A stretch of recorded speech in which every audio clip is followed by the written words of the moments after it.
آج انشاءاللہ تعالی سورۃ الانعام کی آیت نمبر 13 سے شروع کریں گے۔ بسم اللہ الرحمن الرحیم۔ وَلَهُ مَا سَكَنَ فِي اللَّيْلِ وَالنَّهَارِ، اور اسی کا ہے جو کچھ بس رہا ہے رات میں اور دن میں، یعنی جہاں پر بھی اندھیرا ہے یا روشنی ہے ان تمام جگہوں کا مالک ایک اللہ ہے۔ وَهُوَ السَّمِيعُ الْعَلِيمُ، اور نہ صرف مالک ہے بلکہ وہ سب کچھ سننے والا اور جاننے والا ہے۔ یہ ساری کائنات بنا کر اس نے اپنے حال پر چھوڑ نہیں دی، بلکہ ان تمام کی تمام چیزوں کو ٹائنیسٹ ڈیٹیل تک، باریکیوں تک اس ایک ذات نے سنبھالا ہوا ہے۔ الحمدللہ۔ قل اغیر اللہ اتخذ ولیا فاطر السماوات والارض، اے محبوب صلی اللہ علیہ وسلم فرما دیجئے کہ اے کافرو، کیا تم مجھے بھی یہ مشورہ دیتے ہو کہ میں اس ذات کو چھوڑ کر، اللہ کو چھوڑ کر، جو کہ پیدا کرنے والا ہے آسمانوں اور زمین کا، کسی اور کو اپنا مددگار اور مشکل کشا اور اپنا حمایتی مان لو؟ تم مجھے یہ مشورہ دیتے ہو؟ وَهُوَ يُطْعِمُ وَلَا يُطْعَمُ، جبکہ اس کی شان یہ ہے کہ وہ سب کو کھانا دیتا ہے اور اسے کوئی کھانا نہیں دیتا، کھانے کا محتاج نہیں۔ اب دیکھیں یہ اتنی باریک بات اور اتنی سادہ سی بات کہ جو ایک انٹلیکچوئل کو بھی سمجھ آ جائے اور ایک ان پڑھ کو بھی سمجھ آ جائے، ایک ڈاکٹر اور انجینئر کو بھی سمجھ آ جائے اور ایک موچی کو بھی سمجھ آ جائے کہ وہ اللہ کہ جو زمین و آسمان کا پیدا کرنے والا ہے اور سب کو کھانا دینے والا ہے اور خود کھانے کا محتاج نہیں، اس کو چھوڑ کر کسی اور کو اپنا حمایتی اور مددگار بنا لیا جائے۔ تو نبی صلی اللہ علیہ وسلم کو یہی مشورہ دیتے تھے کہ یہ جو ہمارے آلیہ ہیں ان سے آپ مدد طلب کیجئے، ان کے ذریعے اللہ کا قرب تلاش کیجئے۔ تو نبی صلی اللہ علیہ وسلم کی مبارک زبان سے کہلوایا جا رہا ہے کہ اس اللہ کو چھوڑ کر اس کمپیٹنسی اور کیپیبلٹی کا تو کوئی اور ہستی ہے ہی نہیں ہے۔ قل انی امرت ان اکون اول من اسلم، اے محبوب صلی اللہ علیہ وسلم فرما دیجئے کہ بے شک مجھے تو یہی حکم ہوا ہے کہ سب سے پہلے میں اپنا سر جھکانے والا ہو جاؤں اپنے رب کے سامنے، سر تسلیم خم کرنے والا، ماننے والا۔ وَلَا تَكُونَنَّ مِنَ الْمُشْرِكِينَ، اور ساتھ ہی ساتھ اس چیز کی بھی نصیحت مجھے کی گئی ہے کہ اے محبوب صلی اللہ علیہ وسلم آپ مشرکین میں شامل نہ ہوئیے۔ اور بیسیکلی آپ صلی اللہ علیہ وسلم سے تو شرک محال ہے، آپ صلی اللہ علیہ وسلم کے ذریعے سے انسانیت کو خطاب ہے، امت کو خطاب ہے۔ اور اس کا کلائمیکس آئے گا سورہ الزمر کے اندر، جس میں اللہ تبارک و تعالیٰ نے آیت نمبر 65 میں آپ صلی اللہ علیہ وسلم کے ذریعے یہ بات کہلوائی۔ بسم اللہ الرحمن الرحیم۔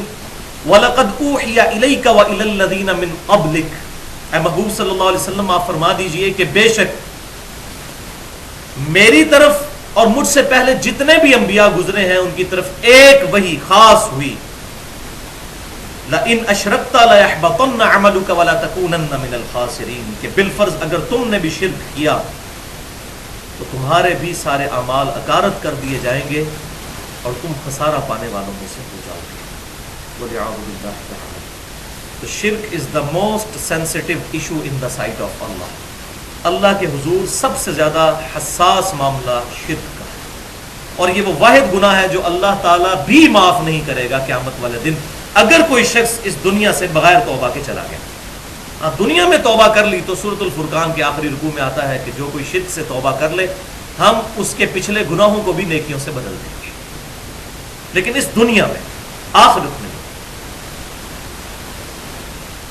قل انی اخاف ان عصیت ربی عذاب یوم عظیم، اے محبوب صلی اللہ علیہ وسلم فرما دیجئے کہ مجھے تو خود اس بات کا خوف ہے کہ بالفرض اگر میں نے بھی اپنے رب کی نافرمانی کی تو اس بڑے دن کا عذاب مجھے بھی آتا۔ جناب توحید جو ہے نا جی، وہ اس قدر سینسٹیو ایشو ہے اللہ کے حضور کہ اس کائنات میں اللہ کی مخلوقات میں سب سے افضل جو پرسنالٹی ہے امام کائنات سید الاولین والآخرین شفیع المذنبین رحمت للعالمین سیدنا و مولانا امام اعظم محمد رسول اللہ صلی اللہ علیہ وسلم کی مبارک ذات، آپ صلی اللہ علیہ وسلم کے ذریعے سے بھی یہ بات کہلوائی جا رہی ہے، قل انی اخاف ان عصیت ربی عذاب یوم عظیم۔ اے محبوب صلی اللہ علیہ وسلم فرما دیجئے کہ بالفرض اگر میں نے بھی اپنے رب کی نافرمانی کی تو میں بھی اس بات سے ڈرتا ہوں کہ اس بڑے دن کا عذاب یعنی قیامت کے دن کا عذاب مجھے بھی آ سکتا ہے۔ تو اب مجھے بتائیے کہ اگر آپ صلی اللہ علیہ وسلم کے ریفرنس سے یہ بات کہی جا رہی ہے، اور ظاہر ہے کہ آپ صلی اللہ علیہ وسلم کے بارے میں نہیں، آپ کے ذریعے امت کو یہ بات سمجھائی جا رہی ہے کہ شرک اتنا حساس معاملہ ہے کہ اللہ تبارک و تعالیٰ اپنے پیغمبروں کی مبارک زبان سے ان کو فرضی کیس بناتے ہوئے بھی بات ارشاد فرما تو باقی لوگ کس شمار میں؟ اور یہاں پر خالی شرک نہیں ہے، کیٹاگوریکل مینشن ہے اپنے رب کی نافرمانی کی۔ تو نافرمانی اگر پیغمبر کے بارے میں یہ بات آ رہی ہے جن سے کہ نافرمانی ہونا محال ہے، گناہ کبیرہ ہونا محال ہے، تو عام لوگ کس شمار میں ہیں جو کہتے ہیں جناب کہ یہ تو جناب بڑے پہنچے ہوئے بزرگ ہیں، نمازیں اور روزے اور اعمال تو چاہیے اللہ کے قرب کو تلاش کرنے کے لیے، جو پہلے ہی اللہ تعالیٰ تک پہنچ چکا ہو اس کو نمازوں کی ضرورت نہیں، بولے اعوذ باللہ۔ یہ عموماً راگ الاپا جاتا ہے۔ اب قرآن پاک اگر پڑھا ہو تو پھر بات سمجھ آئے کہ اللہ تبارک و تعالیٰ اپنے دین کے بارے میں کس قدر حساس ہے۔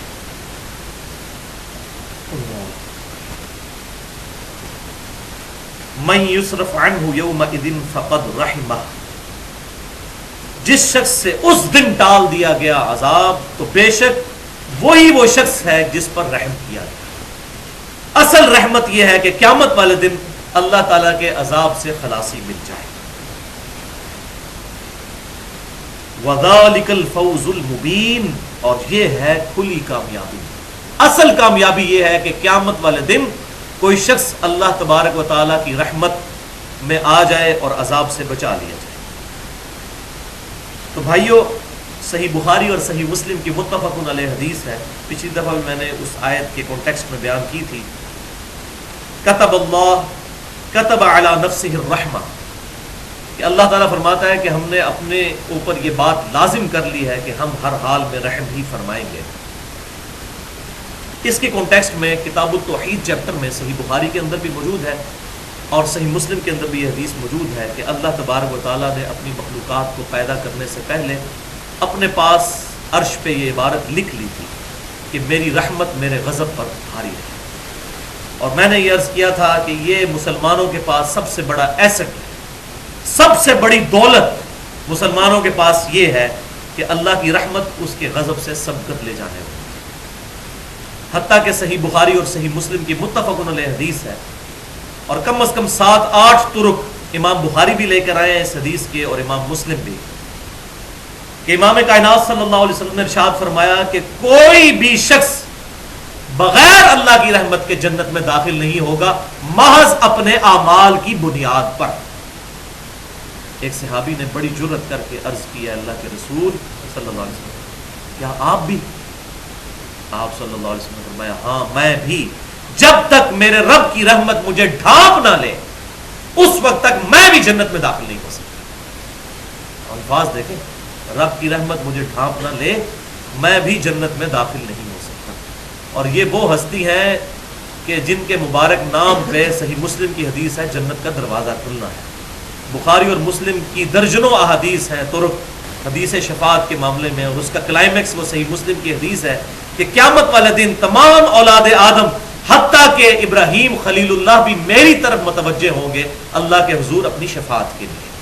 اللہ، اور اسی کو احمد رضا بریلوی صاحب نے بہت خوبصورت شعر میں بیان کیا ہے، اور مجھے پرسنلی ان سے جن معاملات میں اختلاف اپنی جگہ، لیکن ان کا یہ شعر واقعی وہ صحیح مسلم کی اس حدیث کا مصداق ہے کہ حضرت ابراہیم علیہ السلام بھی شفاعت کے لیے رسول اللہ کی طرف متوجہ ہو۔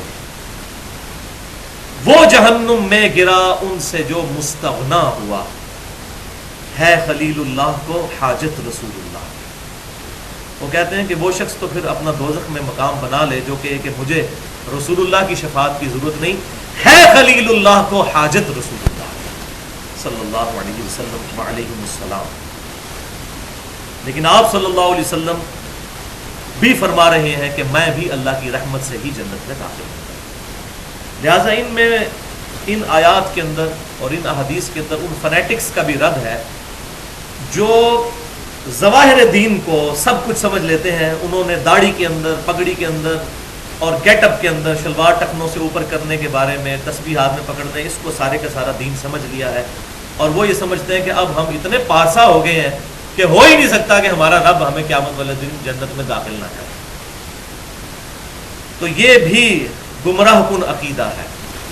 اور اس کے اگینسٹ وہ فنیٹکس بھی، خصوصاً ہماری این جی اوز جو کہتی ہیں نماز، روزہ، داڑھی، ان چیزوں کی کوئی ضرورت نہیں ہے، بس انسان کو خوش اخلاق ہونا چاہیے، حقوق العباد کو دیکھنا چاہیے، باقی حقوق اللہ تو اللہ معاف کر دے گا. پتہ نہیں کس نے ان کو گارنٹی دے دی ہے کہ معاف کر دیا جائے گا. تو وہ پینڈولم کی دوسری ایکسٹریم. تو یہ دونوں انتہائیں ہیں، ایکسٹریمز. درمیان کی بات یہ ہے کہ ہم اپنی طرف سے اعمال پوری کوشش کے ساتھ کریں گے، گناہ کبیرہ سے بچنے کی کوشش کریں گے، لیکن اس کے بعد اللہ کی رحمت کی امید. بالکل اس کسان کی طرح جو کہ زمین میں ہل بھی چلاتا ہے، محنت کرتا ہے، دانہ بھی بوتا ہے، اور اگر بارانی زمین ہے تو اللہ کی طرف سے بارش کا انتظار کرتا ہے، اگر نہری زمین ہے تو خود سے پانی اس کو دیتا ہے، لیکن اس کے بعد اس کے اختیار میں کوئی شے نہیں. پھر وہ انتظار کرتا ہے اللہ کی رحمت کا کہ یہ دانے زمین سے پھوٹ کر فصل بن جائے. تو اس کو تو امید ہونی چاہیے رحمت کی. لیکن جس نے اعمال ہی نہیں کیے اور وہ خام خواہ سوکھی قسم کی امید کر رہا ہے، تو اس سوکھی امید کا کوئی فائدہ نہیں. بلکہ یہ اللہ تبارک و تعالیٰ نے جو اپنے انبیاء کرام علیہ السلام کو دنیا میں مبعوث فرمایا اور کتابیں دی، اس مقدمے کے ہی خلاف. انبیاء کا مقدمہ ہی اس بات پر قائم ہے کہ نیک اعمال کرنے والا، پھر ساتھ اللہ کی رحمت کی امید رکھنے والا، وہ جنت میں جائے گا. ورنہ قرآن پاک میں اتنی آیات ہیں کہ اللہ تعالیٰ اپنے نافرمانوں کو، حتیٰ کہ جو اہل قبلہ ہوں گے، اہل کلمہ ہوں گے، مسلمان بھی، ان کو بھی دوزخ میں داخل کرے گا ان کے اعمال کی سزا میں. وَلِعَوْذُ بِاللَّهِ تَعَالَى. تو یہ کوئی آسان معاملہ نہیں ہے. وہ گل پنجابی جی ہے کہ عقل نہ ہوئے تے موجیں ہی موجاں، عقل ہوئے تے سوچیں ہی سوچیں. جس کو عقل نہیں، باتیں نہیں پتہ، تو وہ پھر موج مستی کرے گا، اور جس کو بات سمجھ آ جائے گی وہ ایک دن کے لیے بھی بے فکر نہیں ہوگا. ہر وقت اس کی توجہ اس طرف رہے گی کہ یہ آخرت کی کامیابی کوئی ایک دن کی گیم تو نہیں ہے. انسان نے جس طرح ہمارے یہ حفاظ جو ہیں، وہ رمضان شریف کا مہینہ جب آنے والا ہوتا ہے تو پھر داڑھی بھی بڑھا لیتے ہیں، اور ایک مہینے کے لیے وہ مسلمان ہوتے ہیں، صرف ایک مہینے کے لیے. پھر وہ تلاوت کرتے ہیں اور پھر لوگوں کو قرآن سنا کے اور پیسہ لپیٹ کے تو واپس. وہ ایک مہینے کے لیے مسلمان ہوتے ہیں. جبکہ اسلام جو ہے دین، یہ ٹوٹل اوبیڈینس کا نام ہے. کلیتا بولین الجبر ہے، 0 یا 1، ٹوٹل پیکج. یہ نہیں کہ انسان بعض اوقات اپنی مرضی کرے اور کہے کہ اچھا نماز بھی پڑھ لینی چاہیے، یہ بھی ساتھ کام کر لینے چاہیے، سودی کاروبار بھی کر لینا چاہیے، رزق حرام بھی کر لینا چاہیے، ملاوٹ بھی کر لینی چاہیے، کسی کو ڈنڈی بھی مار دینی چاہیے. تو یہ ایسا جو ہے لولا لنگڑا دین اللہ تعالیٰ کو قابل قبول نہیں. اب آ رہی ہے وہ شورى آفاق آیت. میں سمجھتا ہوں کہ یہ آیت عقیدہ توحید کے اعتبار سے چند اہم ترین آیات میں سے، اور یہ آیت میں نے اپنا جو ریسرچ پیپر نمبر 3 ہے، دعا صرف اللہ ہی سے، اہل سنت پاک.com پر اپلوڈ ہے، بکس اینڈ ریسرچ پیپرز والے پورشن میں، اس میں بھی یہ آیت ڈالی. وَإِن يَمْسَسْكَ اللَّهُ بِضُرٍّ فَلَا كَاشِفَ لَهُ إِلَّا هُوَ. اے انسان، اگر اللہ تعالیٰ تجھے پکڑ لے کسی تکلیف میں تو اس تکلیف کو کوئی دور کرنے والا نہیں سوائے اس کے. وَإِن يَمْسَسْكَ بِخَيْرٍ فَهُوَ عَلَى كُلِّ شَيْءٍ قَدِيرٌ. اور اگر وہ کسی کے لیے خیر کا ارادہ کر لے تو بے شک وہ ہر چیز پر قدرت رکھنے والا ہے. پھر اس خیر سے بھی کوئی شخص محروم نہیں رہے گا، اور نہ کوئی دوسرا شخص کسی کو اس خیر سے محروم کر سکتا ہے. اللہ. اور حقیقت بات یہی ہے، یہی وجہ ہے کہ امام کائنات صلی اللہ علیہ وآلہ وسلم اپنی ہر فرض نماز کے بعد، صحیح بخاری میں بھی ہے اور صحیح مسلم میں بھی متفق علیہ حدیث ہے، بلکہ تقریباً تمام احادیث کی کتابوں میں یہ حدیث ملتی ہے کہ آپ صلی اللہ علیہ وسلم فرض نماز پڑھنے کے بعد جو اذکار فرمایا کرتے تھے، ان میں سے ایک ذکر یہ بھی تھا: اللہم لا مانع لما اعطیت ولا معطی لما منعت ولا ينفع ذا الجد منک الجد. اللہم لا مانع لما اعطیت، اے اللہ اگر تو کسی کے لیے خیر کا ارادہ فرماتا ہے، کسی کو عطا فرماتا ہے، تو کوئی منع نہیں کر سکتا، کوئی ہستی آڑے نہیں آ سکتی۔ ولا معطی لما منعت، اور جس سے تو خیر کھینچ لے، جس کو عطا نہ کرنے کا ارادہ فرما لے، کوئی ہستی اس کو خیر دے نہیں سکتی۔ ولا ينفع ذا الجد منك الجد، اور کسی بھی شخص کو اس کا عہدہ اور منصب اور دولت نفع نہیں پہنچا سکتی تیرے مقابلے۔ تو میں یہ اس آیت کے کانٹیکسٹ میں اس ریسرچ پیپر میں بھی یہ بات لکھی ہے کہ بیسیکلی آپ صلی اللہ علیہ وسلم نے اس آیت کا پریکٹیکل جواب دیا ہے اپنی اس دعا کے اندر۔ اس آیت میں بھی وہی بات ہے کہ اللہ تعالیٰ اگر تجھے تکلیف میں ڈال دے تو کوئی اس تکلیف کو دور نہیں کر سکتا، اور اگر اللہ تیرے لیے خیر کا ارادہ فرما لے تو کوئی شخص تجھ سے خیر چھین نہیں سکتا۔ اسی پہ میری پوری گفتگو بھی ہے اہل سنت پاک.com پر مسئلہ نمبر 3 کے نام سے۔ ریسرچ پیپر بھی بس جو ہے وہ ریسرچ پیپر نمبر 3 ہے، دعا صرف اللہ ہی سے، اور اہل سنت پاک.com پر مسئلہ نمبر 3 کے نام سے ایک لیکچر بھی موجود ہے 1 گھنٹہ اور 38 منٹ کا، دعا صرف اللہ ہی سے۔ اس میں میں نے عقیدہ توحید استعانت کے حوالے سے کلیئر کیا ہے، بار بار اس کو کلیئر کرنے کی ضرورت نہیں ہے، جس کو شوق ہو تو وہ سن سکتا ہے۔ وَهُوَ الْقَاهِرُ فَوْقَ عِبَادِهِ، اور وہ غالب ہے اپنے بندوں پر چھایا ہوا ہے۔ اللہ اکبر۔ وَهُوَ الْحَكِيمُ الْخَبِيرُ، اور وہ حکمت والا ہے اور خبردار ہے۔ ہر خبر اس کے علم میں ہے، لیکن حکمت والا ہے، فوراً نہیں پکڑتا، اس نے ایک دن رکھا ہوا ہے، اس کی حکمت کا تقاضا ہے اسی دن حساب فرمائے گا۔ قُلْ أَيُّ شَيْءٍ أَكْبَرُ شَهَادَةً، اے محبوب صلی اللہ علیہ وسلم ان سے پوچھئے کہ سب سے بڑی شہادت کس کی شہادت، کس کی گواہی سب سے بڑی ہے؟ قُلِ اللَّهُ، پھر خود ہی ارشاد فرما دیجئے اللہ کی گواہی۔ شہیدٌ بینی و بینکم، وہ گواہ ہے میرے اور تمہارے درمیان، یعنی میں جو یہ دعوت تمہارے تک پہنچا رہا ہوں اس پر وہ گواہ ہے کہ اسی نے میری یہ ڈیوٹی لگائی ہے۔ اور کیا ڈیوٹی لگائی ہے؟ یہ ہے وہ وَأُوحِيَ إِلَيَّ هَذَا الْقُرْآنُ لِأُنذِرَكُمْ بِهِ وَمَن بَلَغَ، اے محبوب صلی اللہ علیہ وسلم آپ فرما دیجئے اللہ نے مجھے یہ قرآن اس لیے وحی فرمایا کہ اس کے ذریعے میں تمہیں بھی ڈر سناؤں آخرت کے دن کا، accountability of day of judgement, آخرت کے دن کی جواب دہی کا خوف دلاؤں اس کتاب کے ذریعے، وَمَن بَلَغَ، اور جس تک بھی یہ پہنچ جائے وہ بھی اسی کتاب پر عمل کرے اور اسی کی دعوت لوگوں کو دے۔ یہ ہے بھائیو جس کو میں نے نام دیا ہے امام الانبیاء کی دعوت قرآن، اور اسی پہ میرا ایک ریسرچ پیپر ہے، ریسرچ پیپر نمبر 4، 50 آیات سے قرآن کی دعوت کا خلاصہ، جو ہم ہر لیکچر کے اینڈ پہ دیتے بھی ہیں، اور اس پر ٹائٹل پر یہی آیت لگائی ہے وَأُوحِيَ إِلَيَّ هَذَا الْقُرْآنُ لِأُنذِرَكُمْ بِهِ وَمَن بَلَغَ، سورۃ الانعام آیت نمبر 19۔ اے محبوب صلی اللہ علیہ وسلم آپ فرما دیجئے کہ اللہ نے مجھے قرآن اس لیے وحی کیا کہ اس قرآن کے ذریعے میں تمہیں بھی خبردار کر دوں اور ہر اس شخص کو خبردار کر دوں جس تک یہ قرآن پہنچ جائے۔ تو اس سے یہ بات بالکل کلیئر ہو گئی کہ اعلی دعوت آپ صلی اللہ علیہ وسلم کا انسٹرومنٹ آف دعوت یہ قرآن ہے، اور کوئی بھی جماعت، کوئی بھی پارٹی، کوئی بھی دعوت و تبلیغ کا کام کرنے والا اگر اس کتاب کو چھوڑ کر کسی اور کتاب کے ذریعے دعوت کا کام کر رہا ہے تو وہ بہت اچھا کام کر رہا ہے، لیکن وہ اس پیٹرن پر نہیں ہوگا جو آپ صلی اللہ علیہ وسلم کا تعلیم فرمایا ہوا ہے، اور پھر ظاہر ہے کہ اس کا رزلٹ بھی نظر نہیں آئے گا۔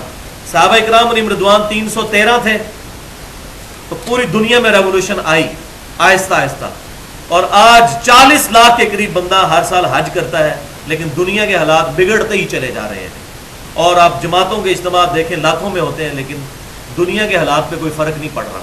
کیوں؟ اس دعوت کی بنیاد ہی اس کتاب پر نہیں ہے جو آپ صلی اللہ علیہ وسلم کا انسٹرومنٹ آف دعوت۔ اور اسی پہ میری ایک پوری گفتگو ہے امام الانبیاء کی دعوت قرآن مسئلہ نمبر 1 کے نام سے، 2 گھنٹے کی 1432 ہجری میں یوم عرفہ کے دن میں نے یہیں پر گفتگو کی تھی، اور وہ پورا ریسرچ پیپر جو ہے ہمارا یہ والا امام الانبیاء کی دعوت قرآن، یہ پورا کا پورا میں نے اسٹڈی اس میں کروایا تھا۔ وہ چند ایک بہترین جو لیکچرز ہیں مجھے جو خود پسند ہیں ان میں سے ایک لیکچر ہے۔ تو اس آیت پہ تو گھنٹوں گفتگو ہو سکتی ہے۔ بہرحال اس پورے 2 گھنٹے کی گفتگو کی ابتدا میں نے 8 صحیح الاسناد احادیث، جن میں سے 7 بخاری اور مسلم سے تھی اور ایک المستدرک الحاکم سے، اس کی روشنی میں یہ بات ثابت کی کہ امام کائنات صلی اللہ علیہ وسلم کا اعلی دعوت یہ قرآن ہے، آپ صلی اللہ علیہ وسلم کا وصی یہ قرآن ہے، آپ صلی اللہ علیہ وسلم نے حجۃ الوداع پر یہ قرآن چھوڑا، آپ صلی اللہ علیہ وسلم کا وصی یہ قرآن ہے، آپ صلی اللہ علیہ وسلم نے غدیر خم پر اہل بیت کے احترام کا کہا لیکن پکڑنا اسی کتاب کو ہے، اور آپ صلی اللہ علیہ وسلم کا واحد معجزہ جس پر آپ صلی اللہ علیہ وسلم کا دعوی نبوت ہے وہ صرف ایک ہے، اور وہ یہ کتاب۔ اس پر کئی آیات ہیں، ایک آیت تو یہ بھی ہے اور احادیث بھی ہے، صحیح بخاری اور صحیح مسلم کی متفق علیہ حدیث ہے۔ امام کائنات صلی اللہ علیہ وسلم نے ارشاد فرمایا اللہ تعالیٰ نے ہر نبی کو کوئی نہ کوئی معجزہ دیا تھا، اور اس نبی پر ایمان لانے والے لوگوں کی تعداد ڈیپینڈ کرتی تھی اس نبی کو دیے گئے معجزے پر۔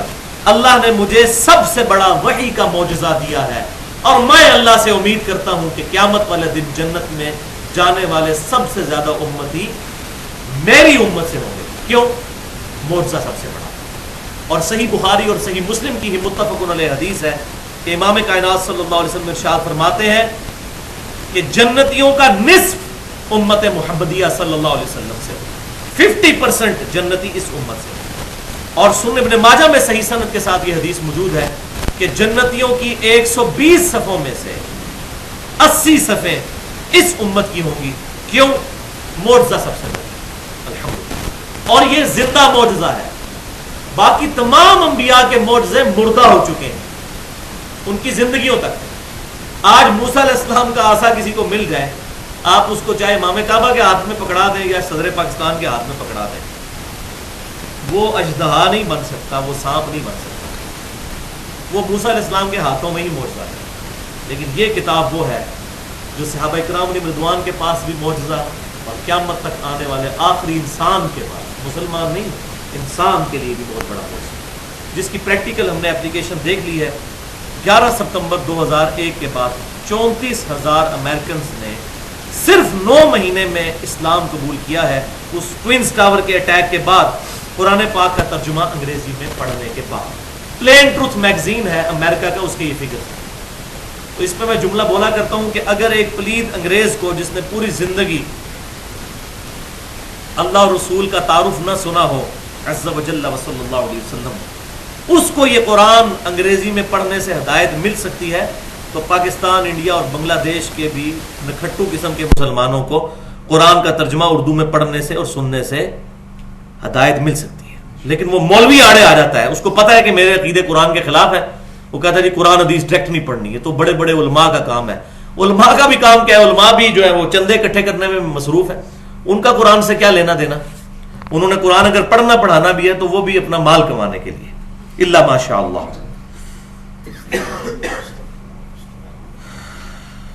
تو آپ صلی اللہ علیہ وسلم کو سورۃ الفرقان کی آیت نمبر 52 ایک بڑی انٹرسٹنگ آیت ہے، اس میں ارشاد فرمایا گیا، اسی کانٹیکسٹ میں ہے، فَلَا تُطِعِ الْكَافِرِينَ وَجَاهِدْهُمْ بِهِ جِهَادًا كَبِيرًا۔ اے محبوب صلی اللہ علیہ وسلم، کافروں کی باتوں کی پرواہ مت کیجئے، اس کتاب کے ذریعے ان سے بڑا جہاد کیجئے۔ اور یہ مکی صورت ہے، یعنی اس بڑے جہاد کتاب تک پہنچنے کے لیے پہلا بڑا جہاد جو ہے وہ دعوت الی القرآن ہوگا، جو آپ صلی اللہ علیہ وسلم کا منصب ہے، کم از کم قرآن پاک میں 4 دفعہ بیان ہوا، جس کا کلائمیکس جو ہے سورہ آل عمران کی آیت نمبر 165 ہے، لقد من اللہ علی المؤمنین اذ بعث فیہم رسولا۔ یہ آیت نمبر 164 ہے، ہاں جی 164 سورہ آل عمران۔ لقد من اللہ علی المؤمنین اذ بعث فیہم رسولا، بے شک اللہ کا احسان ہے مومنین پر کہ اللہ تبارک و تعالیٰ نے انہی میں سے، من انفسہم، انہی میں سے ایک رسول کو ان میں مبعوث کیا، یتلو علیہم آیاتہ، جو اللہ تعالیٰ کی آیات ان پر تلاوت کرتے ہیں، وَيُزَكِّيهِمْ وَيُعَلِّمُهُمُ الْكِتَابَ وَالْحِكْمَةَ، اور ان کو پاک کرتے ہیں، ان کو کتاب و حکمت کی تعلیم دیتے ہیں، وَإِن كَانُوا مِن قَبْلُ لَفِي ضَلَالٍ مُبِينٍ، اور اس قرآن کے آنے سے پہلے یہ لوگ کھلی گمراہی میں تھے۔ کون؟ صحابہ، وہ بھی قرآن سے پہلے کھلی گمراہی میں تھے، اور ہم قرآن آنے کے بعد بھی کھلی گمراہی میں ہیں، کیونکہ ہم قرآن پڑھتے کوئی نہیں۔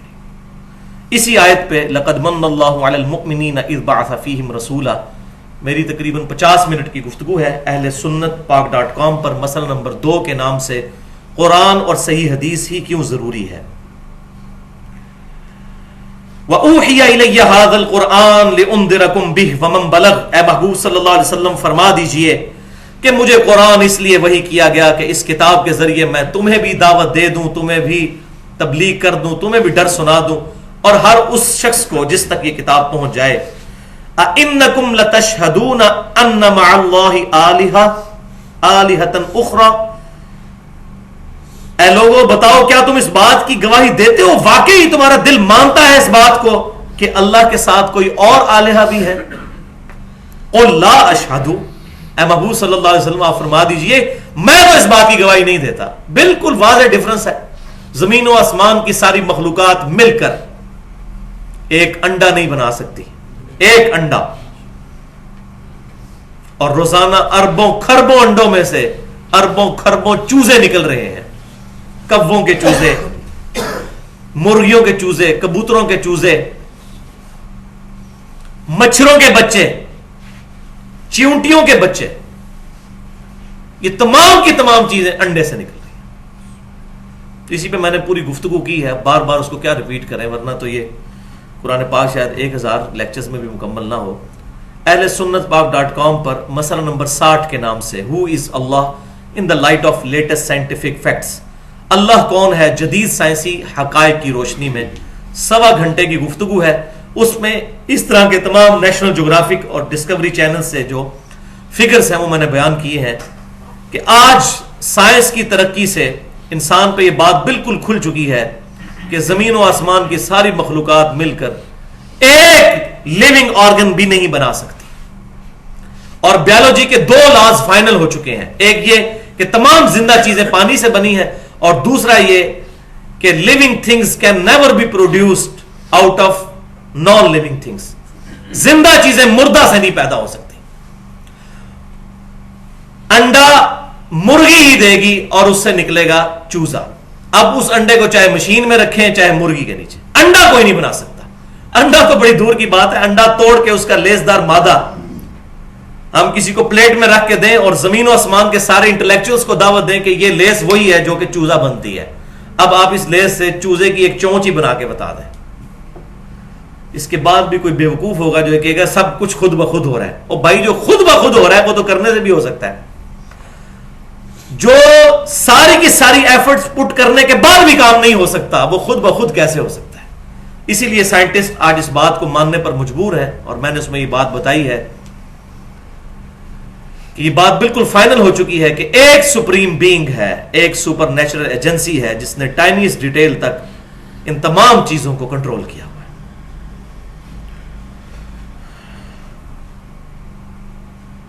قُلْ لَا أَشْهَدُ، اے محبوب صلی اللہ علیہ وسلم آپ فرما دیجئے میں تو ایسی کسی بات کی گواہی نہیں دیتا۔ قُلْ إِنَّمَا هُوَ إِلَٰهٌ وَاحِدٌ، آپ فرما دیجئے کہ بے شک میں تو اس بات کا اقراری ہوں کہ وہ الہ ایک ہی ہے عبادت کے لائق، وَإِنَّنِي بَرِيءٌ مِّمَّا تُشْرِكُونَ، اور میں ہر اس ہستی سے بری ہوں، اس سے اعلان برات کرتا ہوں، علیحدگی اختیار کرتا ہوں جس کو تم شریک ٹھہرا رہے ہو اللہ کا۔ الذین آتیناہم الکتاب، وہ لوگ کہ جن کو کتاب دی گئی تھی، یعنی اہل کتاب جیوز اور کرسچنز، یہود و نصارہ، یعرفونہ کما یعرفون ابناءہم، وہ اس پیغمبر صلی اللہ علیہ وسلم کو اس طرح پہچانتے ہیں، ایسی معرفت رکھتے ہیں جیسا کہ اپنے بیٹوں کو پہچانتے ہیں، اپنی اولاد کو جیسے انسان پہچانتا ہے کہ یہ میرا بچہ ہے، سینکڑوں بچوں میں بھی اپنا بچہ سامنے آ جائے تو انسان پہچان لیتا ہے. اللہ تعالیٰ فرما رہا ہے یہود و نصارہ کے علماء بالکل اس طریقے سے اس پیغمبر کو پہچانتے ہیں. کیوں؟ ان کی کتابوں میں آپ صلی اللہ علیہ وسلم کی پروفیسیز موجود تھی, پریڈکشنز موجود تھی. تمام انبیاء کرام علیہ السلام اس پیغمبر آخر الزمان خاتم النبیین صلی اللہ علیہ وسلم کی بشارت دیتے آئے ہیں. ایون آج بھی اولڈ ٹیسٹیمنٹ اور نیو ٹیسٹیمنٹ یعنی تورات اور اس کے ساتھ جتنے صحائف ہیں, زبور بھی ساتھ ہی, اور نیو ٹیسٹیمنٹ یعنی انجیل, جو کہ یہ پاکستان میں بھی لاہور سے بائبل سوسائٹی والے چھاپتے ہیں, پوری انجیل مقدس کے نام سے. اس میں اولڈ ٹیسٹیمنٹ بھی موجود ہے, اس میں مختلف انبیاء کرام کے صحائف بھی موجود ہیں, موسیٰ علیہ السلام کے صحائف بھی. وہ ٹیمپرڈ فارم میں ظاہر ہے تعریف شدہ ہیں, لیکن مکمل طور پر تعریف شدہ نہیں. اس میں بڑی اچھی باتیں بھی موجود ہیں, اور انجیل بھی اس میں موجود ہے. تو اس میں آج بھی ہمارے پروفٹ صلی اللہ علیہ وسلم کی پریڈکشنز موجود ہیں. اور سورۃ البقرہ کے شروع میں نے ڈیٹیل کے ساتھ وہ پریڈکشنز بتائی بھی تھیں. یہاں پر میں ایک دو حوالے چلتے چلتے بیان کر دوں. اولڈ ٹیسٹیمنٹ میں تورات کے اندر آج بھی جو چھپ رہی ہے, اس میں ایک چیپٹر ہے کتاب الاستثناء, ڈیوٹرونومی جس کو انگلش میں کہتے ہیں. اس کے 18ویں باب کی 18 نمبر آیت ہے کہ موسیٰ علیہ السلام کو مخاطب کر کے اللہ تعالیٰ فرماتا ہے, اے موسیٰ علیہ السلام, میں تیرے ان امتیوں یعنی بنی اسرائیل کے بھائیوں میں سے تیری مانند ایک رسول اٹھاؤں گا, اور وہ اپنی خواہش نفس سے کچھ نہیں کہیں گے, وہ وہی کہیں گے جو میں ان کو وہی کروں گا, ان کے منہ میں اپنا کلام ڈالوں گا. تیری مانند.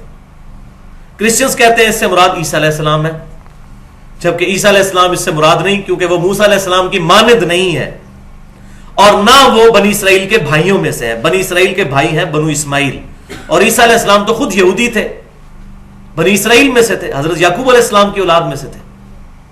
تو بھائیوں میں سے نہیں, وہ انہی میں سے تھے. اور تیری مانند صرف امام کائنات صلی اللہ علیہ وسلم. کیوں؟ کہ سیدنا موسیٰ علیہ السلام کی مانند صرف ہمارے پیغمبر ہیں. موسیٰ علیہ السلام کی پیدائش بھی عام انسانوں کی طرح ہوئی, ہمارے نبی صلی اللہ علیہ وسلم کی پیدائش بھی عام انسانوں کی طرح ہوئی, جبکہ عیسیٰ علیہ السلام بغیر باپ کے پیدا ہوئے. عیسیٰ علیہ السلام حضرت موسیٰ علیہ السلام کی مانند نہیں, ہمارے پروفٹ ان کی مانند ہے. عیسیٰ علیہ السلام کے والد نہیں تھے, نبی صلی اللہ علیہ وسلم کے بھی والد تھے, اور موسیٰ علیہ السلام کے بھی والد تھے.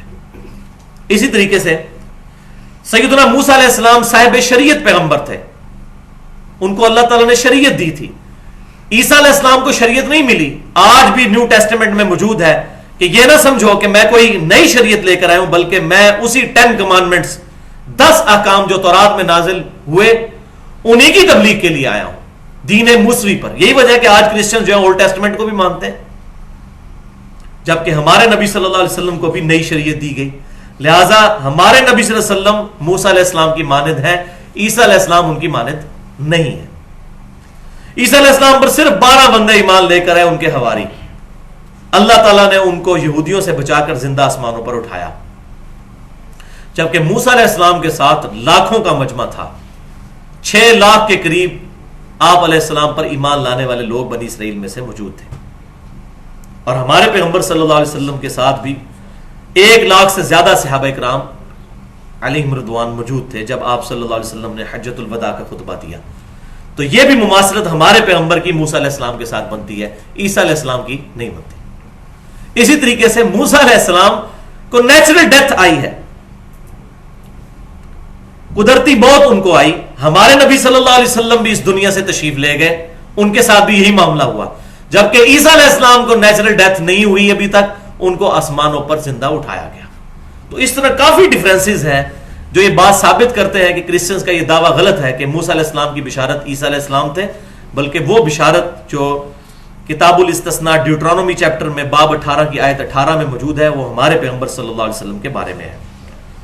اب آ جائیے انجیل کی طرف. جو نیو ٹیسٹیمنٹ ہے اس میں جو باب نمبر 14, 15 اور 16, یہ 3 کنزیکٹیو چیپٹرز جو ہیں گاسپل آف جان کے اندر, جس کو یوحنا کی انجیل کہتے ہیں. 4 انجیلیں ہیں ایک انجیل کے اندر, 4 جو حضرت عیسیٰ علیہ السلام کے صحابہ تھے انہوں نے جمع کی, ان میں سے ایک یوحنا تھے. گاسپل آف جان, اس میں باب نمبر 14, 15 اور 16 کے اندر عیسیٰ علیہ السلام کا واز موجود ہے جو اپنے امتیوں سے انہوں نے واز کیا. اور یہاں یہ بات بھی سمجھ لیجئے کہ انجیل صرف جو اس وقت انجیل موجود ہے وہ صرف اللہ تعالیٰ کی وحی کا مجموعہ نہیں ہے. کچھ علماء نے ٹیمپر کیا اور کچھ حضرت عیسیٰ علیہ السلام کی احادیث بھی ہیں. جب یہ تورات یا انجیل کی بات ہوتی ہے تو وہاں پر احادیث اور وہ وحی وہ ایک جگہ جمع ہوتی ہے. جبکہ ہمارے کیس میں ایسا نہیں, ہمارے قرآن وحی الگ کی گئی, بلکہ صحیح مسلم میں حدیث ہے آپ صلی اللہ علیہ وسلم نے بڑا اسٹرکٹلی منع فرمایا کہ قرآن کے علاوہ جو کچھ لکھا ہوا ہے, کوئی ریفرنس میں کوئی شارٹ نوٹ ساتھ بنائے اس کو مٹا دو میرے ریفرنس سے, وحی کے ساتھ اس کو مکس نہیں کرنا.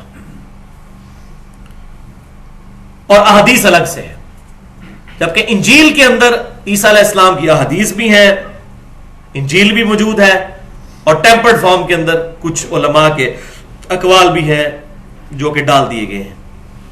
باب 14, 15 اور 16 گاسپل آف جان یوحنا کی انجیل میں عیسیٰ علیہ السلام اپنے حواریوں سے خطاب کرتے ہوئے کہتے ہیں کہ اے میرے حواریوں, میرا اس دنیا سے جانا اپنے رب کے پاس تمہارے لیے رحمت ہے. جب میں دنیا سے جاؤں گا تو وہ ہستی دنیا میں آئے گی, وہ ہستی دنیا میں میرا نام روشن کریں گے, اور وہ اپنی خواہش سے کچھ نہیں کہیں گے, وہ وہی کہیں گے جو اللہ ان کو وہی کرے گا, اور دنیا میں میرا نام روشن کریں گے.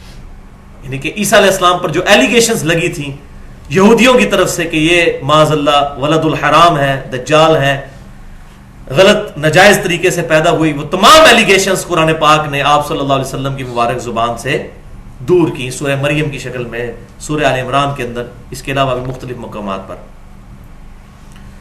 تو سوائے ہمارے پیغمبر صلی اللہ علیہ وسلم کے اور کوئی ہستی نہیں جس نے دنیا میں عیسیٰ علیہ السلام کا نام روشن کیا ہو. صرف مسلمان ہیں دنیا میں جو عیسیٰ علیہ السلام کو مانتے ہیں کرسچنز کے بعد. لہذا یہ بشارت صرف ہمارے پیغمبر صلی اللہ علیہ وسلم کے بارے میں ہے. پھر انہی چیپٹرز میں آتا ہے کہ اے میرے حواریوں, میں نے تمہیں بہت کچھ ابھی کہنا ہے لیکن ابھی تم اس کے متحمل نہیں. جب وہ ہستی دنیا میں آئیں گی تو وہ چیزیں تمہیں سکھائیں گی جو میں نے نہیں سکھائی, لیکن اس کے لیے میرا دنیا سے جانا یہ ضروری ہے. میں جاؤں گا تو وہ ہستی آئے گی. اب کرسچنز کو جب یہ آیت پیش کرتے ہیں نا, یہ آیات, تو وہ کہتے ہیں یہ روح قدس کے بارے میں ہے, جبرائیل کے بارے میں, جبکہ تورات اور انجیل کے اندر ہی موجود ہے کہ جبرائیل صرف اسی وقت دنیا میں آتے ہیں جب انہوں نے کسی پیغمبر کے پاس آنا ہے. تو اگر حضرت عیسیٰ علیہ السلام کے بعد کوئی پیغمبر ہی نہیں آنا تھا تو جبرائیل علیہ السلام نے آگے کون سا نام ان کا روشن کیا ہے؟ لہذا ان کا یہ جو انٹرپریٹیشن ہے بالکل غلط ہے. پھر دوسری بات کہ عیسیٰ علیہ السلام کہتے ہیں میں جب جاؤں گا تو وہ آئے گا دنیا میں, تو وہ تو پہلے بھی آتے تھے حضرت عیسیٰ علیہ السلام کے پاس. اس کا مطلب ہے کہ کوئی اور ہستی ہے جس نے عیسیٰ علیہ السلام کے رفع سماوی کے بعد دنیا میں آنا ہے, ورنہ تو روح قدس تو حضرت جبرائیل علیہ السلام تو حضرت عیسیٰ کی زندگی میں بھی ان کے پاس آتے تھے جو دنیا میں ان کی زندگی تھی آسمان پر اٹھائے جانے سے پہلے. تو وہ یہ کیوں کہہ رہے ہیں کہ جب میں جاؤں گا تو وہ ہستی دنیا میں آئے گی؟ تو اس کے بعد پھر کرسچن لاجواب ہو جاتے ہیں کہ واقعی وہ روح قدس نہیں کوئی اور ہستی ہے, اور وہ ہمارے امام کائنات سید الاولین والآخرین شفیع المذنبین رحمت للعالمین سیدنا و مولانا امام اعظم محمد رسول اللہ صلی اللہ علیہ وسلم کی مبارک ذات ہے الحمدللہ. اس کے علاوہ بھی کافی پیشن گوئیاں موجود ہیں. اس پہ ڈاکٹر ذاکر نائک نے ایک بڑا اچھا لیکچر دیا ہے انگلش میں, سملیرٹیز بٹوین کرسچینٹی اینڈ اسلام, اور اردو میں بھی آ چکا ہے تقریباً 3 گھنٹے کا ان کا لیکچر, اسلام اور عیسائیت میں یکسانیت. تو اللہ تعالیٰ فرما رہا ہے کہ یہود و نصارہ کے علماء اس پیغمبر کو اس طرح پہچانتے ہیں جیسا کہ اپنے بیٹوں کو. الذین خسروا انفسهم فهم لا یؤمنون, لیکن جنہوں نے جان بوجھ کے اپنے آپ کو نقصان میں ڈال دیا ہے وہ کبھی بھی ایمان نہیں لائیں گے. یہ تو ضد میں اڑے ہوئے ہیں, جس کو میں اکثر کہتا ہوں کہ جو شخص سویا ہوا ہو اس کو جگا تو سکتے ہیں آپ, اور جو آنکھیں بند کر کے لیٹا ہو اس کی تو نیت ہی نہیں, وہ پہلے ہی جاگ رہا ہے, اس کی نیت ہی نہیں اٹھنے کی, آپ اس کو کیسے جگا سکتے ہیں؟ وہ تو بدنیت ہے. تو وہی بات ہے کہ جن کے سامنے یہ تمام نشانیاں موجود تھیں انہوں نے اپنی چودراہٹ کو اور اپنے مدرسوں کو قائم رکھنے کے لیے سارے کے سارے کام کیے. ان کے بھی مدرسے تھے یہودیوں کے. وَمَنْ أَظْلَمُ مِمَّنِ افْتَرَى عَلَى اللَّهِ كَذِبًا, اس سے بڑھ کر ظالم کون ہوگا, اس سے بڑا گناہگار کون شخص ہو سکتا ہے جو اللہ تعالیٰ پر جھوٹ باندھے. یہی کرتے تھے علماء یہود, جھوٹی باتیں اللہ تعالیٰ کی طرف منسوب کر دیتے تھے. ٹیمپر کر دیا تھا انہوں نے تورات کو اور کرسچنز نے انجیل کو. اور اس میں یہ امپلائڈ ہے یہ بات بھی کہ بالفرض اے نبی صلی اللہ علیہ وسلم, آپ کے ذریعے بات کہلوائی جا رہی ہے کہ سب سے بڑا گناہگار تو وہ ہوگا جو اللہ کی طرف جھوٹ باندھ دے. اور سب سے بڑا جھوٹ کیا ہے کہ کوئی شخص یہ کہے کہ میں پیغمبر ہوں اور اس کے پاس وحی نہیں آئی. تو میں اپنی ذات کو پہلے پیش کرتا ہوں کہ میں سب سے بڑا گناہگار ہوں گا بالفرض اگر میں نے اللہ پر یہ جھوٹ باندھا ہے کہ مجھے اللہ نے کوئی وحی کی ہے. لیکن یہ بات بھی یاد رکھنا, او کذب بآیاتی, اور اگر میں پیغمبر ہوں اور یقیناً ہوں تو پھر سب سے بڑا ظالم وہ ہے جو اللہ کی آیات کو جھٹلا دے. او کذب بآیاتی, پھر تم اپنی جو ہے وہ خیر منا لو. انہ لا یفلح الظالمون, بے شک فلاح نہیں پائیں گے ظلم کرنے والے لوگ جنہوں نے جان بوجھ کر خود گمراہی خرید لی ہوئی ہے. وَلِعَاذُ بِاللَّهِ تَعَالَى. اس کانٹیکسٹ میں میری ایک گفتگو ہے تقریباً 30 منٹ کی, مسئلہ نمبر 40 کے نام سے اہل سنت پاک.com پر, مسئلہ ختم نبوت. اور خاتم اور خاتم یہ دونوں الفاظ کی جو یہ دو ٹرمنالوجیز ہیں, اس کو میں نے اس پہ ڈیٹیل کے ساتھ ایڈریس کیا ہے اور کئی احادیث بھی بتائی ہیں. ایک حدیث یہاں پر میں ضمناً بتا دوں, صحیح بخاری اور صحیح مسلم کی متفق علیہ حدیث ہے کہ آپ صلی اللہ علیہ وسلم نے فرمایا کہ قیامت اس وقت تک قائم نہیں ہوگی جب تک کہ 30 جھوٹے دجال نہ پیدا ہو جائیں اور ان میں سے ہر ایک دعویٰ کرے گا کہ میں اللہ کا پیغمبر ہوں. وَلِعَاذُ بِاللَّهِ تَعَالَى. جس کی ابتدا جو ہے وہ نبی صلی اللہ علیہ وسلم کے مبارک دور کے آخری حصے میں مسیلمہ کذاب کے ذریعے ہوئی, اور جو آج تک یہ دجال چلتے آ رہے ہیں. اور ہمارے اس انڈیا پاکستان کے اندر آج سے تقریباً 100-150 سال پہلے غلام احمد قادیانی, وہ بھی اسی کی ایک کڑی تھا, ان دجالوں میں سے ایک دجال. اور اسی حدیث جو بخاری اور مسلم میں ہے, اس کا جو ترک جامعہ ترمذی اور سنن ابی داؤد کے اندر موجود ہے, اس میں آگے بھی الفاظ ہیں کہ آپ صلی اللہ علیہ وسلم نے فرمایا, یہ تو الفاظ ہیں کہ قیامت اس وقت تک نہیں آئے گی جب تک کہ 30 جھوٹے دجال نہ پیدا ہو جائیں جن میں سے ہر ایک دعوی نبوت کرے گا. اور پھر ساتھ فرمایا آپ صلی اللہ علیہ وسلم نے, انا خاتم النبیین لا نبی بعدی, میں خاتم النبیین ہوں, میرے بعد کوئی بھی نبی نہیں ہے. تو آپ صلی اللہ علیہ وسلم خاتم بھی ہیں اور خاتم بھی ہیں, نبوت کی مہر بھی ہیں جو ڈاکومنٹ کے اینڈ پر لگتی ہے, اور نبوت کی سیل بھی ہے جو ڈاک کا لفافہ جیسے ہوتا ہے اس پہ ایک سیل لگائی جاتی ہے کہ اب اس میں سے کوئی چیز نکال نہ سکے, وہ ریڈ کلر کی. تو آپ صلی اللہ علیہ وسلم نبوت کی سیل بھی ہے.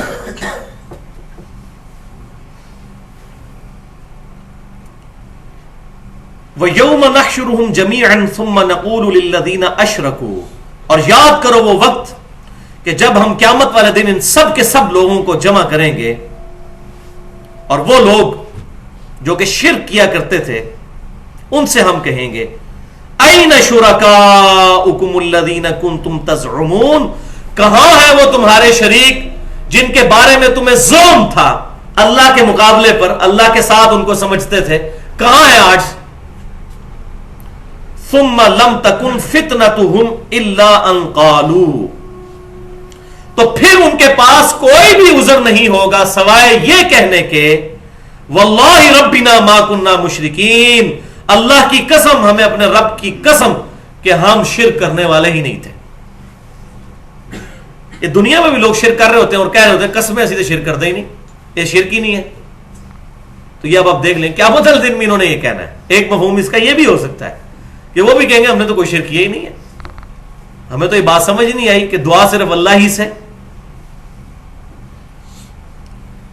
تو قیامت والے دن وہ کہیں گے ہم تو شرک کرنے والے نہیں تھے. اور دوسری بات یہ کہ وہ کانفیڈنس ہی لوز کر جائیں اور اللہ تعالیٰ سے جھوٹ بولیں اس بات پر. اور یہی پھر مضمون سورہ یاسین کے اندر آتا ہے, الیوم نختم علی افواہہم وتکلمنا ایدیہم وتشہد ارجلہم بما کانوا یکسبون, قیامت والے دن ہم ان کے منہ کو بند کر دیں گے.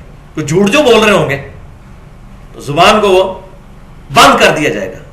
وتکلمنا ایدیہم, اور ان کے ہاتھ ہم سے باتیں کریں گے اور ان کے پاؤں ہم سے باتیں کریں گے, گواہی دیں گے جو انہوں نے کرتوت کیے. سورہ حامیم میں سجدہ کے اندر آتا ہے کہ ان کی کھالیں اور جسم کے اعضاء بھی ان کے خلاف گواہی دیں گے, اور انسان کہے گا کہ اے میرے جسم تو دنیا میں میرا تھا, آج میرے خلاف گواہی دے رہا ہے, تجھے زبان کیسے ملی؟ تو جسم کہے گا کہ مجھے اس نے زبان دی ہے جس نے ہر ہستی کو, دنیا میں ہر پیدا کی ہوئی چیز کو زبان دی ہے. اللہ اکبر کبیرہ والحمد للہ کثیرہ وسبحان اللہ بکرۃ واصیلا. تو کہیں گے اے رب تیری قسم ہم تو شرک کرنے والے نہیں تھے. انظر کیف کذبوا علی انفسہم, ذرا دیکھو تو صحیح کہ انہوں نے کس طرح اپنے اوپر ہی جھوٹ بول دیا ہے. وضل عنہم ما كانوا یفترون, اور ان سے یہ ساری کی ساری باتیں گم ہو گئیں جو یہ جھوٹے بہتان باندھا کرتے تھے. فلاں فلاں کر لے گا, فلاں بزرگ نے تو فرما دیا ہے کہ میں اس وقت تک جنت میں داخل نہیں ہوں گا جب تک کہ اپنے سارے مرید ہی جنت میں نہ لے جاؤں. اور دیکھیں کتنا ظلم ہے کہ یہی لوگ بخاری اور مسلم سے وہ حدیث جس پہ پوری امت کا اتفاق ہے, ہم اہل سنت کا بھی اور اہل تشیع کا بھی, کہ قیامت والے دن آپ صلی اللہ علیہ وسلم شفاعت فرمائیں گے. اور بڑی ڈیٹیل احادیث ہیں, کتنی احادیث ہیں صحیح بخاری اور صحیح مسلم میں.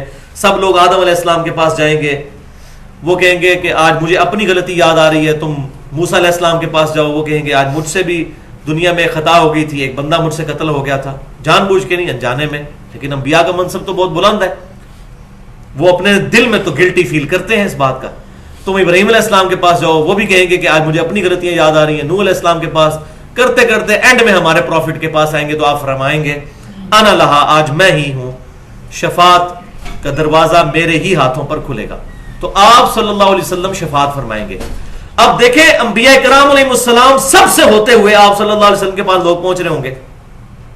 تو مجھے بتائیں جو یہ کہہ رہے ہیں کہ شیخ عبد القادر جیلانی رحمۃ اللہ علیہ, انہوں نے نہیں فرمایا, ان کی طرف جھوٹ منسوب کیا ہے, وہ اس وقت تک جنت میں نہیں جائیں گے جب تک اپنے سارے مرید نہ لے جائیں.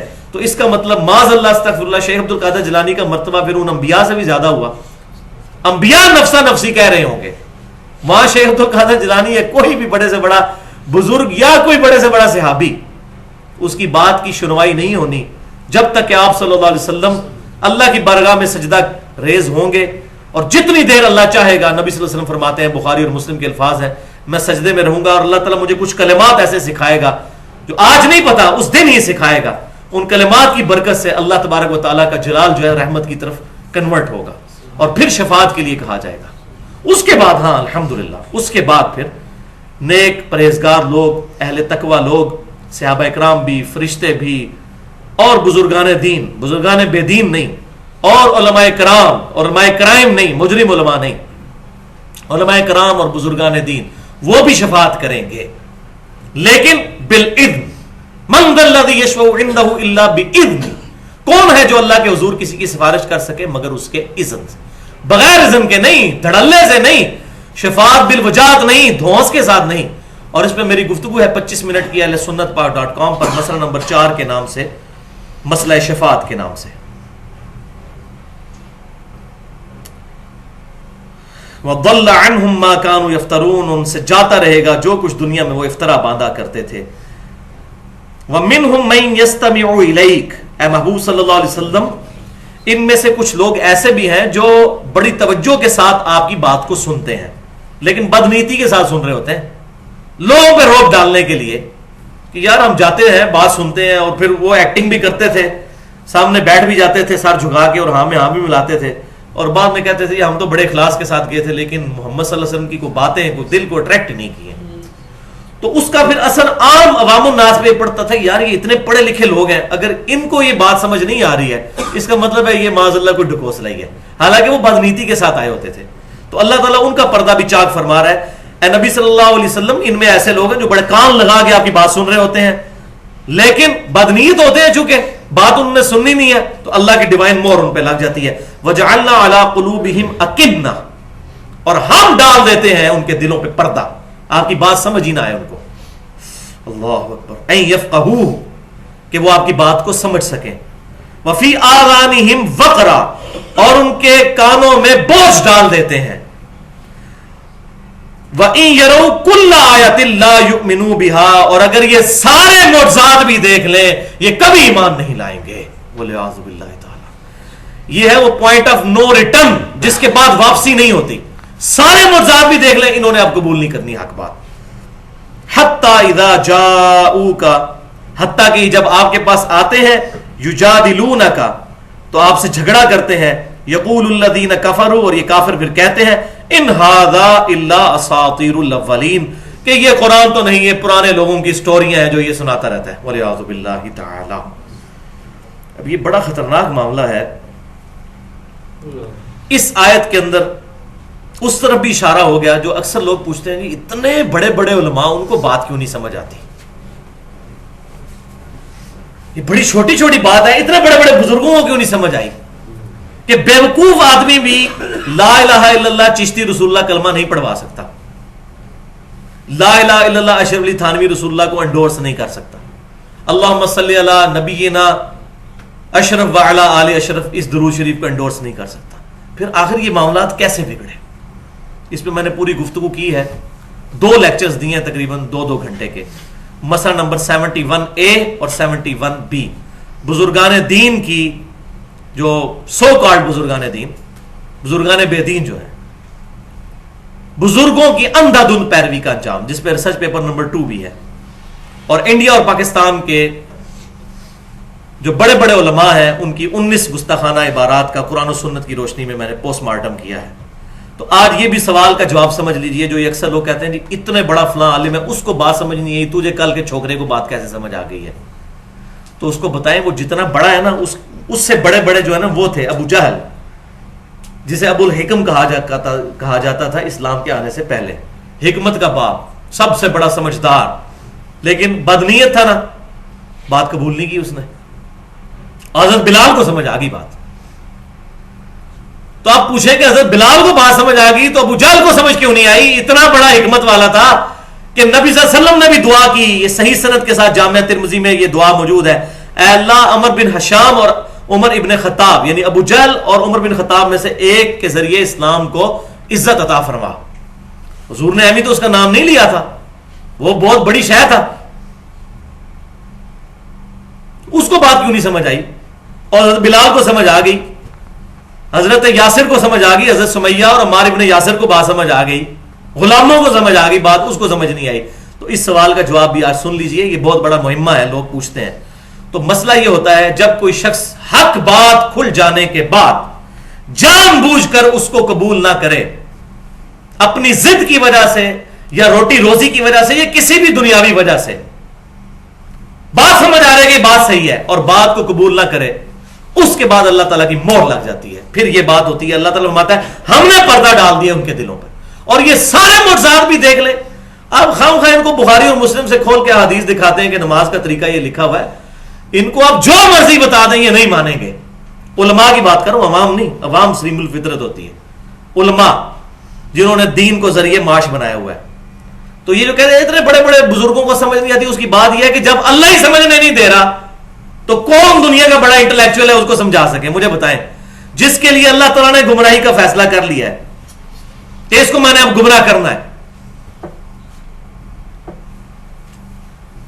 جو شروع میں نے خطبہ پڑھا، من یہدہ اللہ فلا مضل لہ، صحیح مسلم کے الفاظ، اے اللہ جسے تو ہدایت دے اس کو کوئی گمراہ نہیں کر سکتا، ومن یضللہ فلا ہادی لہ، اور جسے تو گمراہ کر دے اس کو کوئی ہدایت نہیں دے سکتا۔ یہ ہیں یہ لوگ، کیونکہ پہلی دفعہ انہوں نے حق بات قبول نہیں کی، اب اللہ کی طرف سے لگی مور، اب ان کو بات کوئی نہیں سمجھ آنی۔ اور یہ اتنا بڑا جو جملہ میں نے، اتنا بڑا جو مہمہ حل کیا، اتنا بڑا جو ورڈکس دی ہیں، یہ اپنی طرف سے نہیں ہے۔ اسی پارے میں آپ ذرا پارہ نمبر 7 میں ہی آخری آیت پہ آ جائیں، اسی سورۃ الانعام کی 110 نمبر آیت، تو یہ سارا مسئلہ آپ کو سمجھ آ جائے گا۔ یہ جناب آج کا بہت بڑا تحفہ ہے، بلکہ لائف ٹائم تحفہ ہے۔ یہ اکثر پوچھتے ہیں اتنے بڑے بڑے علماء کو بات سمجھ نہیں آتی۔ آیت نمبر 110، 7ویں پارے کی آخری آیت، سورۃ الانعام آیت نمبر 110 مل گئی؟ بسم اللہ الرحمن الرحیم، وَنُقَلِّبُ أَفْئِدَتَهُمْ وَأَبْصَارَهُمْ، اور ہم پھیر دیتے ہیں ان کی عقلوں کو اور ان کی آنکھوں کو۔ افئدہ کا اپروپریٹ ٹرانسلیشن جو ہے وہ عقل، بعض دل بھی کرتے ہیں لیکن اپروپریٹ ہے عقل۔ ان کی عقلوں کو یا ان کے دل کو یا ان کی آنکھوں کو ہم پھیر دیتے ہیں، اللہ کہہ رہا ہے ہم پھیر دیتے ہیں، کما لم یؤمنوا بہ اول مرہ، جیسا کہ یہ ایمان نہیں لائے تھے جبکہ پہلی دفعہ ان کو حق بات سمجھ آ گئی تھی۔ یہ ہے وہ فتویٰ۔ اللہ کی ختم اللہ علی قلوبہم وعلی سمعہم وعلی ابصارہم. اللہ مور لگا دیتا ہے. جب اللہ مور لگا دے گا پھر اتنے بڑے بڑے چھوڑ کے اتنے بڑے بڑے ہوں, بات نہیں سمجھ آئے گی, پھر نہیں بات سمجھ آئے گی. ایاک نعبد و ایاک نستعین پڑھ کے بھی سیدنا علی سے دعا کر رہے ہوں گے, اللہ سے دعا نہیں کریں گے, وہ بات نہیں سمجھ آئے گی. پھر کیوں؟ اللہ نے مور لگا دی. ہم پھیر دیتے ہیں ان کی عقلوں, دل اور ان کی آنکھوں کو, کما لم یؤمنوا به اول مرہ, جس طرح انہوں نے پہلی دفعہ آنکھیں پھیر لی تھی جبکہ ان پر حق بات کھل گئی تھی. وَنَذَرُهُمْ فِي طُغْيَانِهِمْ يَعْمَهُونَ, اور ہم انہیں ان کی سرکشی میں چھوڑ دیتے ہیں کہ بڑھتے ہی چلے جائیں. اور یہ پھر آپ دیکھیں بڑھتے ہی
دیکھ لیں جب انہیں آگ پر پیش کیا جائے گا.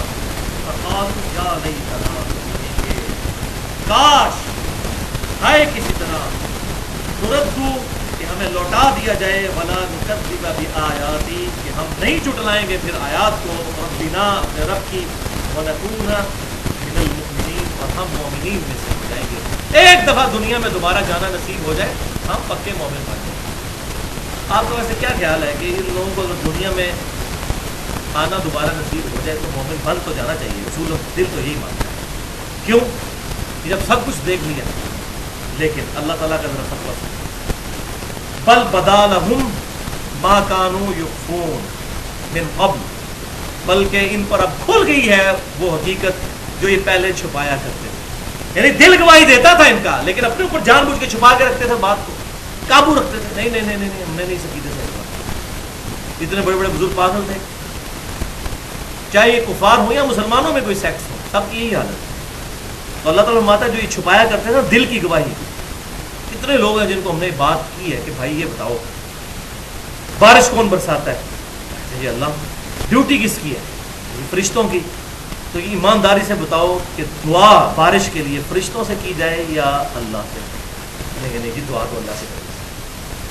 نہیں یار, فرشتوں کو اللہ نے اذن دیا ہوا ہے, تو اللہ کے اذن سے ہی وہ کرتے ہیں نا, تو ہم فرشتوں سے بارش مانگ لیں. لیکن وہ دل گواہی دیتا ہے کہ نہیں نہیں یار یہ تو کوئی گڑبڑ ہو گئی ہے. تو بھائی اگر فرشتے جن کو اختیار ملا ہے ان سے دعا نہیں کر سکتے, تو یہ جو باقی ہستیاں جو ہے فلاں کے بزرگ, یہ فلاں بزرگ, یہ فلاں بزرگ, ان کے اختیار قرآن حدیث میں کہاں لکھا ہوا ہے؟ ان کو اختیار ہو بھی تب بھی دعا اللہ ہی سے ہوتی ہے. اللہ کی مرضی, کسی فرشتے کو بھیجے, کسی ہوا کو بھیجے, کسی جن کو بھیجے, یہ اللہ کی مرضی. تو اللہ تعالیٰ فرماتا ہے جو یہ دنیا میں چھپایا کرتے تھے نا, آج ان پر یہ کھل چکا ہے. ان کے دل بھی گواہی دیتے تھے. وَلَوْ رُدُّوا, اور بالفرض اگر ہم انہیں دنیا میں دوبارہ بھیج بھی دیں, لَعَادُوا, یہ وہی کام پھر کریں گے, لِمَا نُهُوا, جس سے ان کو منع کیا, عَنْهُ, جس سے, وَإِنَّهُمْ لَكَاذِبُونَ, اور بے شک یہ جھوٹ بول رہے ہیں, یہ دوبارہ دنیا میں بھی جا کر یہی کام کریں گے. وَلِعَاذُ بِاللَّهِ تَعَالَى. کیوں؟ اس بات کو سمجھ لیجئے, یہ آپ دنیا میں بھی چیک کر سکتے ہیں. میں نے تو کئی ایک واقعات دیکھے ہیں. یہ دوسرا فلسفہ بھی سمجھ لیں. ایک تو میں نے وہ سمجھا دیا نا آج کہ بڑے بڑے بزرگوں کو بات کیوں نہیں سمجھ آتی. یہ بھی مسئلہ سن لیں کہ یہ اللہ تعالیٰ نے اتنی بڑی ورڈنگ جو دی ہے کہ اگر ان کو دنیا میں دوبارہ بھی لوٹا دیا جائے پھر یہ وہی کام کریں گے, تو یہ آخر کیسے ہوگا؟ یہ دنیا میں بھی ہوتا ہے بھائی.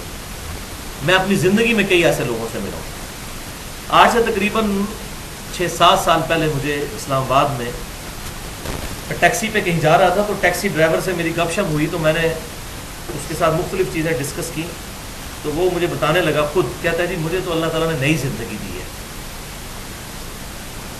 میں نے کہا کیسے؟ وہ کہنے لگا جی یہ پشاور موڑ کے پاس میں نے بالکل سائڈ پہ اپنی ٹیکسی کھڑی کی ہوئی تھی، پیچھے سے بہت بڑا ٹریلا آیا اور میری ٹیکسی کے اوپر چڑھ گیا، کتنی ویلز والا جو بڑا ٹریلا ہوتا ہے۔ اب مجھے بتائیں ٹیکسی کے اوپر، کھڑی ہوئی ٹیکسی کے اوپر اتنا بڑا ٹریلا چڑھ جائے تو اس ٹیکسی کا اور اس میں بیٹھے ہوئے بندے کا کیا ہوتا ہے؟ تو کہتا ہے جی میرا تو بالکل نکل گیا کچومت، اشفا انٹرنیشنل میں لے گئے اسلام آباد، ڈاکٹروں نے کہتا ہے جی بالکل جواب دے دیا کہ یہ بندہ نہیں بچنے کا، لیکن وہ آہستہ آہستہ کرتے رہے تو تقریباً 1.5 سال کے اندر اس کی ریکوری ہوئی، کتنے اس کو وہ ہڈیاں بھی ٹوٹ گئی تھیں اور کیا اس کے معاملات ہوئے۔ تو وہ کہتا ہے جی مجھے تو دوبارہ زندگی ملی ہے، مجھے تو بتا دیا گیا تھا کہ، تو میں تو اس وقت توبہ کر لی کہ بس اب میری موت کا وقت قریب آ گیا۔ تو اب میں اس بندے کے بارے میں سوچ رہا تھا کہ اس کو نئی زندگی ملی ہے تو اس کی زندگی بالکل چینج ہو جانی چاہیے نا۔ یہ تو واقعی وہی ہے کہ جو دنیا میں واپس آیا ہے، جس کو بتا دیا گیا تھا کہ کام ختم ہو چکا ہے، آپ یہ اسی طرح ہی سمجھ لیں، قریب وہی کیس ہے کہ ایک بندہ مرنے کے بعد دنیا میں واپس آیا ہے۔ تو میں نے اسے پوچھا کہ یار نماز پڑھتے ہو آپ؟ کہنے لگا جی شروع سے 5-6 مہینے سے بڑیاں پڑھی ہیں نماز، پور سستی ہو جاتی، ٹائم ہی نہیں ملتا۔ شروع کے 6-7 مہینے میں نے بہت نمازیں پڑھی، اب ٹائم ہی نہیں ملتا۔ تو اس دن مجھے یہ آیت پھر سمجھ آئی کہ اگر ہم انہیں دنیا میں دوبارہ بھی بھیج دیں پھر یہ وہی کرتوت کریں گے جو پہلے کیا۔ حقیقت بات ہے یہی ہوگا۔ وَلِعَوْذُ بِاللَّهِ تعالیٰ، اللہ تعالیٰ ہی کی طرف ہم رجوع لاتے ہیں کہ اللہ تعالیٰ جو حق بات آج ہم نے سنی الحمدللہ ہمارے دلوں میں راسخ فرمائے۔ اگر جذبات میں میرے منہ سے کوئی غلط بات نکل گئی تو اللہ تعالیٰ ہمارے دلوں سے محو کر دے، ہمیں کتاب و سنت کی تعلیمات پر عمل کر کے دوسرے بھائیوں تک پہنچانے کی توفیق عطا فرمائے۔ سبحانک اللہم و بحمدک، اشہد ان لا الہ الا انت، استغفرک و اتوب الیک، وما علینا الا البلاغ المبین۔